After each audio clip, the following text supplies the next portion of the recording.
Perfect. Perfect.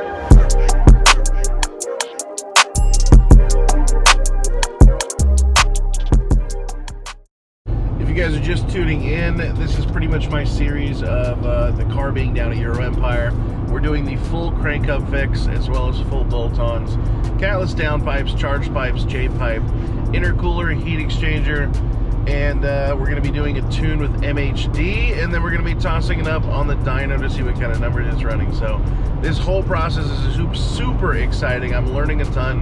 I'm of course sitting there side by side with Brendan, and ultimately it's going to be a good Wednesday.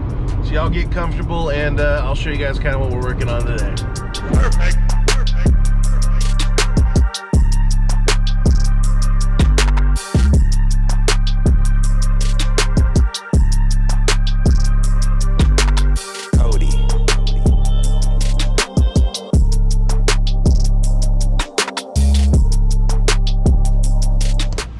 Subframe is still dropped from when we had to access the crank hub.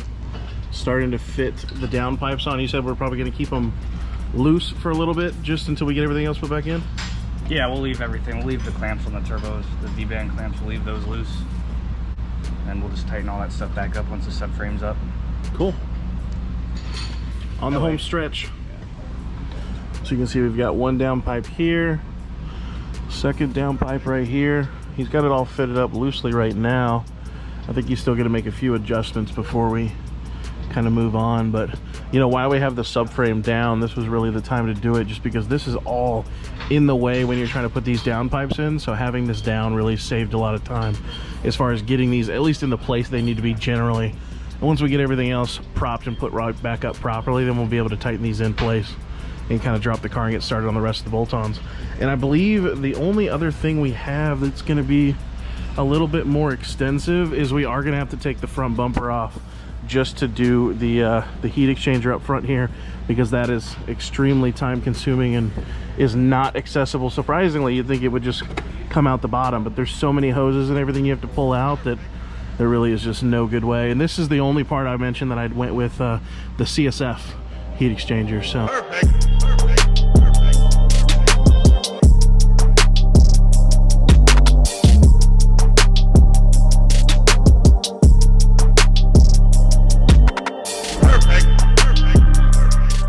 So up next, Brendan's going to start working on putting the fan back in. From there, we'll get started on the valve cover, and then we'll actually start putting on the bolt-ons from there. So lots to go, but we're on the home stretch, getting everything put back on now. Should be a good day. And you think we're going to be finished today, you said? Yeah. Awesome. We'll get everything, we'll get all that stuff on. So fan back in, valve cover on. We'll probably fire it up then, just before we put everything back together, and make sure everything's all good.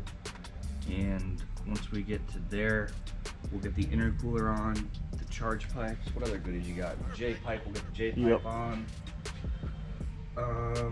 Once we get that done, then we're pretty much done up here, and then we'll go ahead and take the bumper off. Yeah, take our fender cover off, and so take our heat exchanger out. Yep, take the front bumper off, heat exchanger and clean it. And clean it, yes, which you can't wait to do. I can't wait. All right, I got the camera set up above. Let's see how quickly Brendan can put all of the bolt-ons on and get all this put back together. And you really want me to go as fast as I can? No.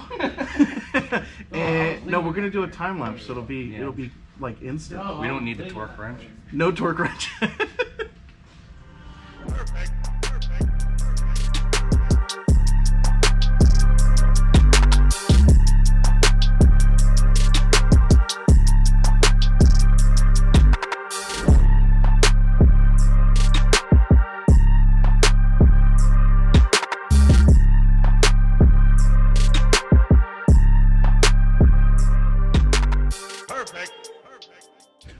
All right, we got the valve cover on. Working on the intercooler. We had to add a little extension to this hose right here. The aftermarket ones typically need a little bit of an extension to make this fit properly. We're trucking along. J-pipe's on down there. All right, intake's back in, J-pipe's in, intercooler's on. Holding off on the heat exchanger for now. We're just waiting on a part to come in. And then now we're working on the charge pipes. All right, so we're finishing up the heat exchanger now. There is a massive difference in these two. Take a look. So here is the old one, banged up, of course, absolutely nasty. And then here is the the CSF one. This thing is huge difference. That is beautiful. All right, well, we're not gonna waste any time. Let's go ahead and get this put on the car.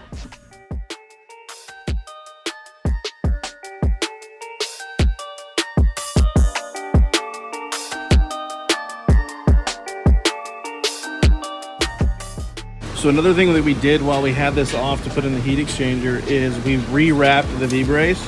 And what I could find is the closest to Yas Marina Blue. I had it wrapped before.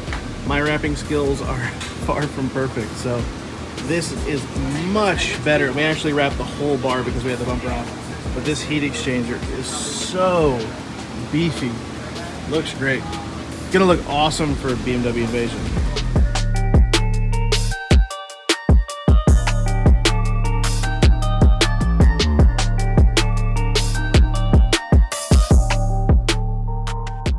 Got everything finished and the heat exchanger put on last night.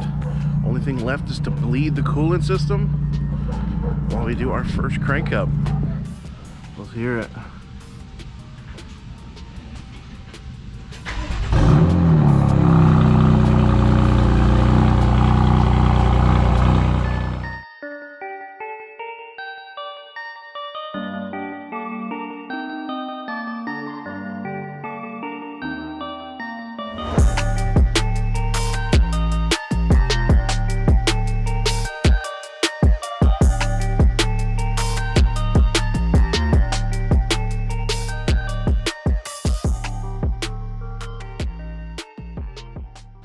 A buddy just showed up here when we got back from our test drive.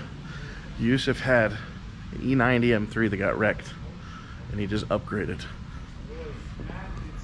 amazing because 95% of the people will not drive the car like this. Yeah.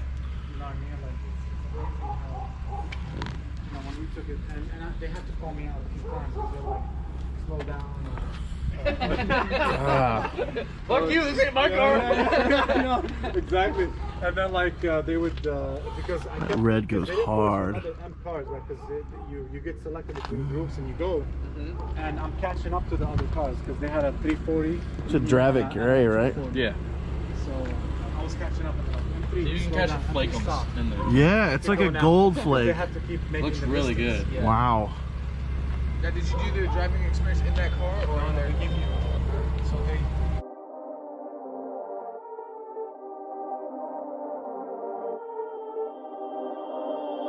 Perfect.